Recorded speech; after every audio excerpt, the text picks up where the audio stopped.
The Oil Marketing Association of Pakistan has been granted license as a trade organization by the regulator of the trade organizations, Director General of Trade Organization, Ministry of Commerce, a statement said. The Oil Marketing Association of Pakistan has been granted the license as an association to represent oil marketing on all Pakistan basis, the license reads. The Oil Marketing Association of Pakistan aims to becoming an organization that truly represents the oil marketing industry of Pakistan locally and internationally. Its mission is to ensure the security and efficiency of supply of petroleum products, meet the right product needs and strive to improve quality of these products to the Pakistani consumers, a statement said. The association and its members are guided by the laws of the country, mutual respect and trust, commitment to conduct business with integrity, transparency and honesty while adhering to the highest ethical standards, it added. The business community of Afghanistan has said that peace and stability is a must for steering the war-torn country out of the crisis and putting it on the road to progress and prosperity. The country is passing through a critical juncture, and after Taliban's takeover, the business community wants that the system and institutions developed here during the last 20 years, including investment by the international community, must not be lost. Pak-Afghan Joint Chamber of Commerce and Industry President Khan Jan Al-Khozi said in an interview with APP. The business community underscored the need for continuity in policies as consistency establishes trust of the people in the system. The world is very advanced and moving ahead in every field at a fast pace, he said, adding, after the Taliban clinched the power in Afghanistan, our worries are that the system developed here in the last 20 years should continue because we have experts of this system in all fields. The CASA 1000 and Turkmenistan, Afghanistan, Pakistan and India gas pipeline projects could be materialized when peace and stability is restored in Afghanistan. Al-Khozai said that there were 1500 members of Pak-Afghan Joint Chambers of Commerce and Industries besides local traders, and they have assured a smooth functioning of trade between the two countries. Yugo.pk, incubated at the Technology Incubator of Punjab Information Technology Board, Plan 9 in their 12th cohort has successfully raised seed investment, a statement said. The seed investment has been raised from Syed Shahryar Ali, Executive Director of Treat Group of Companies, it added. Claiming to be Pakistan's first online travel website, Yugo.pk was founded in 2017 for offering potential tourists to create their own customized travel packages for all major foreign destinations, especially Europe, Far East, the Middle East and North Africa. PIDB Chairman Aswar Mansoor said, it is encouraging to see Pakistan emerging on the global map as one of the leading South Asian countries producing impactful startups. Our technology incubator Plan 9 is committed to empowering aspiring entrepreneurs, and Yugo.pk is one of those success stories. I believe tourism is going to see a surge in the near future as many countries are now gradually reopening to welcome tourists. Yugo.pk has great potential and is guided by the vision to strengthen the local tourism market, Treat Group of Companies Executive Dr. Syed Shahryar said. Since its launch, Yugo.pk has helped thousands of tourists book different types of trips from short city breaks to month-long international tours. We are thankful to Plan 9 for their support and guidance and to Syed Shahryar Ali for his trust in us, Ahmad Hannan said. Plan 9, Pakistan's largest technology incubator, aims at instilling the culture of tech entrepreneurship and achieving sustainable growth for early-stage startups. The development of Gilgit-Baltistan was top priority of the present government, a senior official said. During a meeting with Gilgit-Baltistan Chief Minister Khalid Khurshid, Federal Minister for Finance and Revenue Shaukat Tareen said that all possible steps would be taken to ensure timely provision of funds for the progress of development of Gilgit-Baltistan through mega project. The Chief Minister appraised the Finance Minister about the strategic importance of Gilgit-Baltistan and stressed the need for the socio-economic and territorial development of the area, according to a statement issued by the Finance Ministry. He also underlined the steps being taken to upgrade tourism to bring in more revenues for the local population. While tourism is a big and growing industry, there is a greater need to develop transport infrastructure, promoting high-yielding crops and livestock products to place Gilgit-Baltistan on an all-inclusive development trajectory, Tareen said. The announcement of making Skardu an international airport will usher a new era of development in the field of tourism, he added. The Finance Minister assured of full support and facilitation on this occasion. Realizing the importance of South Punjab in the next general election, Pakistan People's Party Chairman Bilawal Bhutto Zardari has finally decided on initiating a mobilization campaign in South Punjab from September 3. Speaking to Bold News, former Chief Minister and PPP leader Sardar Dost Mohammad Khosa has said that Chairman Bilawal Bhutto Zardari will reach Multan on September 3 and will address the convention on September 5 at his hometown Dera Ghazi Khan. All preparations are underway for Bilawal's South Punjab visit, and the workers were already charged to meet the party chairman as this will be his maiden address in Dera Ghazi Khan, Khosa said. Dera Ghazi Khan convention is being arranged by Kesrani and Khosa tribes and would be a significant power show as no leader has visited DJ Khan in the recent past, a party source said. We are expecting 50,000 to 20,000 people to be a part of this convention, a party source said. A senior party source told Bold News that veteran politician and former governor Sardar Zulfikar Khan Khosa will also join PPP on foreign Prime Minister Yusuf Raza Gilani's request during Bilawal's visit to Dera Ghazi Khan. His sympathies are already with the party and now he will officially join PPP, a senior party leader said. The Federation of Pakistan Chambers of Commerce and Industry have criticized the NAB for harassing harassing and arresting a businessman in the premises of Supreme Court of Pakistan, a statement said on Monday. FPCCI President Mia Nasser Hayat Maggo said that the government officials have repeatedly assured the apex trade body that the businessman will be treated with dignity and will be given due respect as per basic human rights inclusion in the Constitution of Pakistan. Maggo reiterated that it was decided between the FPCCI and the government that the NAB will not take up business and industry cases as there are other dedicated legal and constitutional fora available for them. However,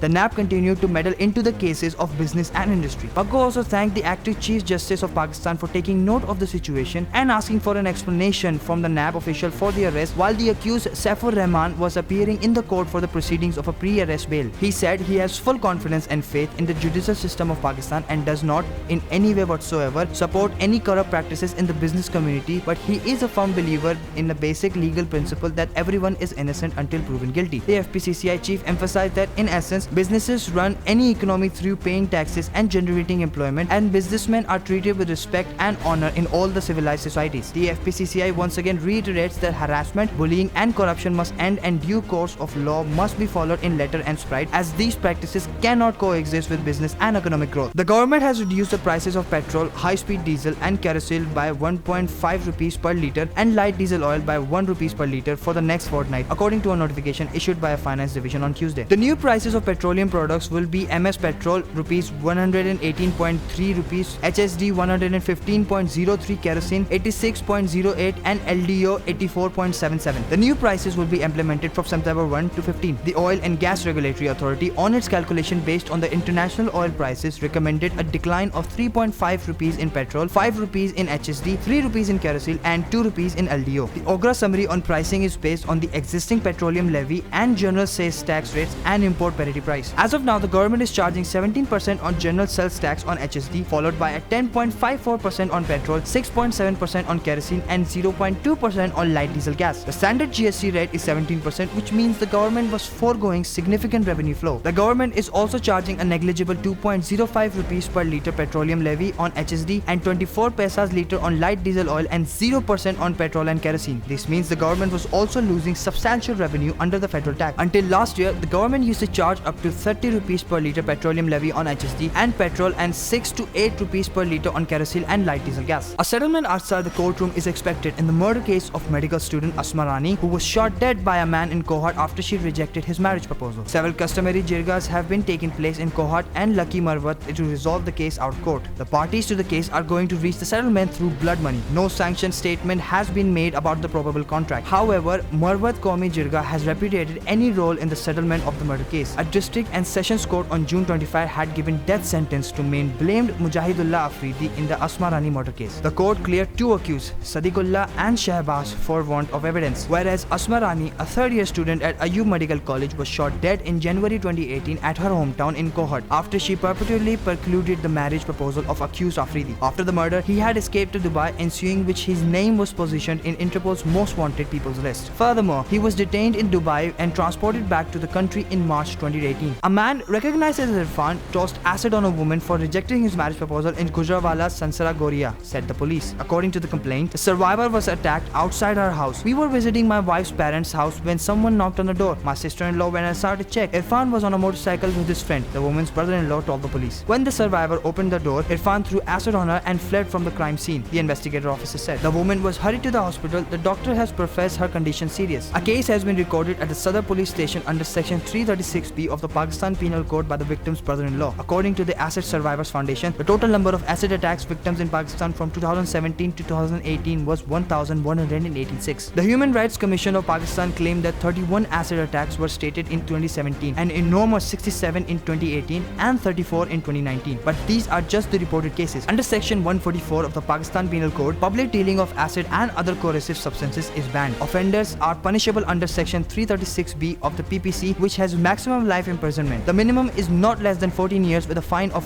1 million rupees. Pakistani pacer Shaheen Shah Afridi, who will become the son-in-law of the cricket legend Shahid Afridi, has said that he is in no hurry to get married. In a recent interview, Shaheen Afridi said he would think about marriage in the future and is currently focusing on cricket. When asked whether his female fans would be sorrowful after he ties the knot, Shaheen Afridi smiled and declined to illustrate. Earlier this year, Shahid Afridi was asked about the engagement of his daughter with the fast bowler, to which he replied that if Allah is willing, the young bowler will be his son-in-law in the future. Shahid said that his daughter wants to become a doctor and at present, it is not decided whether she will will pursue further education in Pakistan or England. The former captain also shared that Shaheen had no relationship with his daughter before the decision for engagement from both families. We Afridis have 8 tribes. Shaheen and we belong to different tribes, the former captain noted. He further said that for the last 2 years, Shaheen's parent had a strong desire that both families should turn companionship into a formal relationship. Shaheen's father, Ayeza Khan, had earlier confirmed that both families have long-lasting connections and the Shahids family has accepted the proposal. South African fast bowler and country's highest test wicket taker Stein has announced his retirement from all formats of cricket on Tuesday. Stein ended his 20-year-long journey in the world of cricket, in which he was said to be the country's best ever fast bowler. The 38-year-old took retirement from test cricket in 2019. However, he continued to play white ball formats. During his peak time, he was master of late-away swing with the new ball and reverse swing ball with the old ball. It has been 20 years of training, matches, travel, wins, losses, strapped feet, jet lag, joy and brotherhood. Today, I officially retire from the game I love the most. Bittersweet but grateful, Stein wrote in a statement he posted on Twitter. He took 699 wickets in his international career, in which he took 439 wickets in his test career, 196 ODI wickets and 64 T20 international wickets. He could have added more wickets to his career, but due to his injuries in his prime time, he was restricted to 11 tests after 2015. He was the most crucial player for South Africa, who rose to number 1 in the test rankings in 2012. The FPR has successfully developed and rolled out a new model in the VBox system for online export facilitation scheme authorization application, a statement said on Wednesday. The exporters can avail this facility after getting registered in the VBox system. In this regard, a new feature has been added in the VBox menu: Export Facilitation Scheme Export Oriented Unit Manufacturing Bond. The license application, which is available in the VBox system, is to be filed online by the respective traders exporters. The online EFS application would be submitted to the relevant customers formation, where after initial scrutiny, it would be marked to the regulatory authority, which will further execute the approval process. In both the cases where the license is approved either provisionally or finally, it will be forwarded to IOCO and the EDB for the issuance and analysis certificate, and message will be sent to the trader exporter, the statement said. An additional feature has been introduced in the VBox system, whereby the traders can apply online for the license of Common Export House. The Common Export House will provide facility of purchasing imported intermediate good raw materials to the small and medium enterprises as well as distinct indirect exporters. Karachi is the main hub for gold rate. Every city follows Karachi Sarfara Bazaar Association for gold rate. Today, gold rate for different cities including Lahore, Islamabad, Karachi, Peshawar and Multan, etc. Today, per tola of 24 carat gold rate in Karachi was being sold at rupees 1,08,000 on Wednesday. The price of 10 grams of 24 carat gold was rupees 92,590 at the closing of trading. Likewise, 10 grams of 22 carat gold were being traded for rupees 84,874 and a single tola of 22 carat gold was being sold at 98,999. Bold News keeps an eye on today's gold rates in Pakistan, Karachi and international markets on both daily and weekly basis. Ayeza Khan, who has won millions of hearts thanks to her outstanding performances, has published a series of breathtaking shots for her most recent photoshoot on social media, causing tremendous style envy among her fans. Fans erupted in cheers as Danish Taimoor's sweetheart looked stunning in traditional attire. During the styling session, Pakistan's charming actress mesmerized fans once again with her enchanting looks. The Meher Posh actress' stylish ensemble records tales of Eastern history, including tradition, while incorporating a dash of the current design. With traditional jewelry that worked as a beauty elevator, she completed her outfit. Ayeza's stunning ensemble is adorned with all of the stunning features and elegance that will enchant her fans. On Sunday, legendary footballer David Beckham assisted wife Victoria Beckham with her makeup for a beauty shoot. On set, the former Spice Girl solicited with the help of her husband David to touch up her makeup. On Monday, the famed fashion designer performed her own makeup with the help of a local makeup artist, aka her husband David Beckham, for a beauty shoot. Her photo shoot was a family affair, as she later entrusted her cosmetics to her husband. So I look for a local makeup artist, the designer wrote alongside a photo of Beckham applying lipstick. Seems to be working out. David and Victoria's beauty prowess runs in a family, as their 10-year-old daughter Harper assisted with her mother's makeup for a Victoria Beckham beauty tutorial this spring. Meet a 95-year-old man who has never had a haircut in his life. Many people are not able to go to the hairdresser during the lockdown, and because of this their hair have become long, but today you will be surprised about a person who never had a haircut. A 95-year-old citizen of the Indian state of Karnataka claims that he has never had his hair cut once in his life, and now his hair has reached 24 feet long. According to a foreign news agency, 95-year-old Dodapallia has tied his 24 feet long hairline around his head like a big ball with the help of a cloth, and his hair is badly tangled. The 94-year-old Indian considers himself a deity, and that is why he never cuts his hair for the fear of losing his status. Dodapallia considers his long hair a blessing from God, and he thinks it is better to tie it in a cloth than to cut his hair. बोल briefs की video सबसे पहले देखने के लिए बोल briefs के channel को सब्सक्राइब करें और बेल आइकन पर क्लिक करना ना भूलें।